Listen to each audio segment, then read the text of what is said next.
बिटिआरनि बाक्सायाव जौगाथायनि मुङाव लांदां नुथाय बायग्लिनाय लामाया भारत भुटान सीमा ओनसोलनि सुबुंफोरखौ जेंनायाव खोख्लैदों। बोसोरनाङै बानायफिनिनि जाउनाव हान्था मेला खालामग्राफोरनि थाखाय लामाया हान्थिजाथाव जायाखै। लामायाव गोबां हाखर हाला जानायाव दावबायारिफोरखौ जेंनायाव खोख्लैदों।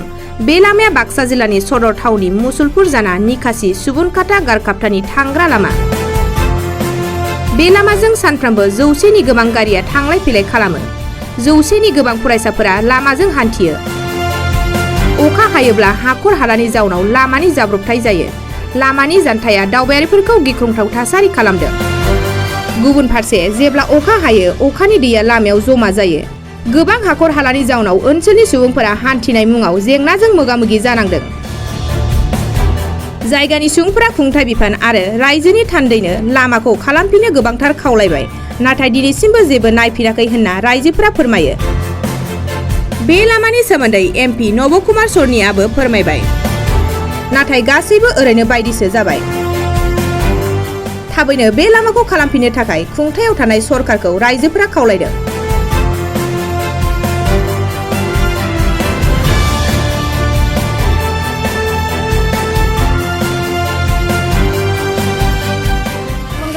আমাৰ কলেজলৈ যায় ৰাস্তাটো বহুত বেয়া, কেতিয়াবা পৰিও যায় মানুহকেইটাই। ইমান ভাবোঁ কি ৰাস্তাটো ভাল বনাই দিয়ক, আমাকো ভাল হ'ব কলেজ যাৱা আহা। কিমান বছৰ হৈছে এইখিনিয়ে আছে ৰাস্তাটো, কেতিয়াও বনা চনা একো কথাই নহয়। কলেজ যাওঁতে বহুত দিগদাৰী হয় আমাক। চৰকাৰক কি ক'ম, ৰাস্তাটো বনাই দিয়ক ক'ম আৰু আমাকো ভাল হ'ব, চবকে ভাল হ'ব, নপৰে মানুহ এক্সিডেণ্ট কম হ'ব। স্কুলত যোৱাৰ কাৰণে ভাল হ'ব, স্কুলত যোৱাৰ কাৰণে ভাল হ'ব। স্কুটি নাই, আমাৰতো গৰীব মানুহ, চাইকেলৰ পৰা যাব লাগিব। ইয়াৰ কাৰণে ৰাস্তাটো বনাই দিব লাগে। ৰাস্তাটো বনাই দিয়ক, সেইটোৱে ক'ম। যিটো আমাৰ মানে মেইন ৰোড, এইটো অতিকৈ মানে দুৰ্ভাগ্যবশতঃ গাড়ী মটৰ আহিব নোৱাৰা পৰিৱেশ। একদম মানে আজি বেমাৰ এটা আহিব লাগিলে, বেমাৰ এটা নিব লাগিলে মানে খুব অসুবিধা। বৰষুণ, ৰাস্তাত মানে বোকা পানী, এইটো আপোনালোকে নিশ্চয় দেখিলে এইবিলাখন বোকা পানী। গতিকে তেনেধৰণৰ অসুবিধাৰ মাজত আমি ভুক্তভোগী হৈ আছোঁ বৰ্তমান গাঁওবাসী ৰাইজ, চালকাৰা অঞ্চল ৰাইজে। আৰু কিছুদিন আগতে আমাৰ নিকাচিটো পাগলদিয়া এখন ৰাস্তা তেনেকুৱা এটা চেংচন হোৱা বুলি আমি শুনিছোঁ, আৰু সেইখন ৰাস্তা বৰ্তমান আমাৰ ইয়াত হৈ অহা নাই। 5 বছৰ ধৰি হ'ল, কিছু আজি 5 বছৰ আগতে এই ৰাস্তাখন হৈছিলে, কিন্তু আজি 5-6 বছৰ পিছত বোধহয় এই ৰাস্তাটো আৰু নাইকিয়া হৈ গ'ল। মানে ভূমিকা তেনেকুৱা নাইয়ে দেখোন। যিসকল আমাৰ স্থানীয় মানে বিধায়ক আছিল, যিবিলাক আমাৰ MCL আছে, তেওঁলোক ইয়াতে মাহে পহে আহি থাকে। তেওঁলোকক আমি এই বিষয়ে অৱগত কৰাইছিলোঁ যে আমাৰ এই ৰাস্তাবিলাক হ'ব লাগে ছাৰ, আমাক এই ৰাস্তাবিলাক দিব লাগে। গতিকে সেইবিলাক কথা আমি তেওঁলোকক জনাইছিলোঁ, কিন্তু তেওঁলোকে কৈছে হৈ আছে, হ'ব, এনেধৰণৰ কথা তেওঁলোকে কৈছিলে।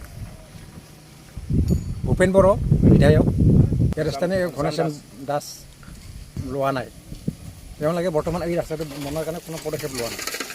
নিৰ্বাচনৰ সময়ত তেওঁলোকে বহুত মানে ডাঙৰ কয়, বিভিন্ন ধৰণৰ বস্তু দিম বুলি কয়, কিন্তু নিৰ্বাচনত জিকাৰ পিছত তেওঁলোকে কোনো ধৰণৰ ফিৰি নাচায়।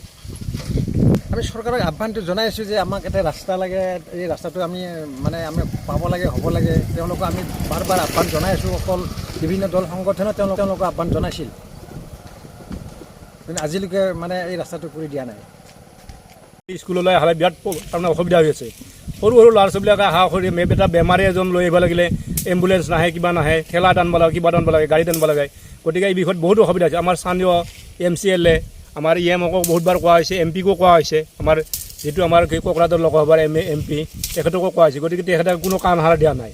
আমাৰ ডিৰিঙৰ দলংখনো বেয়া হৈ আছে, সুবংঘাটা আৰু নিকাচি মানুহ যিখিনি ল'ৰা ছোৱালী আছে কলেজলৈ আহিবলৈ অসুবিধা হয়।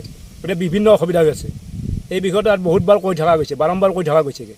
5-6 বছৰ যিটো আমাৰ ৰাস্তা ক'লা সুবংঘাটাৰ পৰা নিকাচি নয়াপাৰা চকৰ পৰা, সেইখনো ৰাস্তা বেছি দিন নগ'ল, পটকৈ ভাঙি গুচি গ'ল। গতিকে অতি সোনকালে আমাৰ চৰকাৰক অনুৰোধ কৰা হৈছোঁ, অতি সোনকালে ৰাস্তাটো কমপ্লিট কৰি দিয়ে, ল'ৰা ছোৱালীবিলাকৰ বাধা হেৰিবিলাক অভাৱ অভিযোগ দূৰ হয়। এইখিনি আমাৰ ক'বলৈ চৰকাৰৰ আহ্বান। তেখেতকো আহ্বান কৰিছোঁ। গতিকে তেখেতক আমি গৈও কৈছোঁ ৰাস্তাটোৰ বিষয়ে, তেখেতক নলবাৰীত যায়ো আমি কৈছোঁ ৰাস্তাটো হ'লে ভাল হয়, আৰু ল'ৰা ছোৱালীখিনিৰ বা দিহিৰা সমষ্টিৰ বা আমাৰ চাউলগাৰা বাকী মানুহখিনিৰ, সুবংঘাটাৰ পৰা অহা মানুহখিনিৰ অভাৱ অভিযোগ দূৰ হয়, আৰু কলেজলৈ আহিব বিৰাট দিগদাৰ হৈছে। আমাৰ যিখন ডিলিঙৰ দলং, সেই বাঁহৰ দলং দিয়া হৈছে, সেইখনতে আহিব নোৱাৰে বানপানী হ'লে। গতিকে চৰকাৰে অতি সোনকালে আমাৰ ৰাস্তাটো বা আৰু দলংখন কৰি দিলে ভাল হয়। সেই বিষয়ত আমি কি ক'ম, তেখেতসকলক ইলেকশ্যনৰ সময়ত যিটো প্ৰতিশ্ৰুতি আগতে প্ৰতিশ্ৰুতি দিয়ে সেই প্ৰতিশ্ৰুতি পূৰণ নকৰে, সেনেকুৱাই আৰু ক'ব লগা বিশেষ আৰু নাই আৰু। গতিকে তেখেতে ইলেকশ্যন আগত যিটো প্ৰতিশ্ৰুতি দি যায় সেই প্ৰতিশ্ৰুতি তাৰমানে তেখেতসকলে ৰক্ষা নকৰে। সেই প্ৰতিশ্ৰুতি পালন কৰিব লাগে তেখেতে।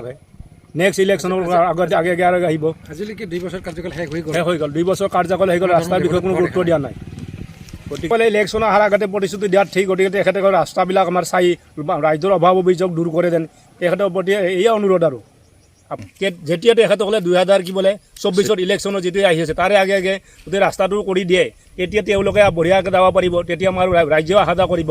তাৰে আগে ৰাস্তাটো কৰি দিব লাগে আমাৰ 2024 আগে তেতিয়া ৰাইজসকলে যদি ভোট দিব আৰু তেখেতক নতুনকৈ আৰু নিৰ্বাচিত কৰিব। এইখিনি আমাৰ ক'বলগীয়া।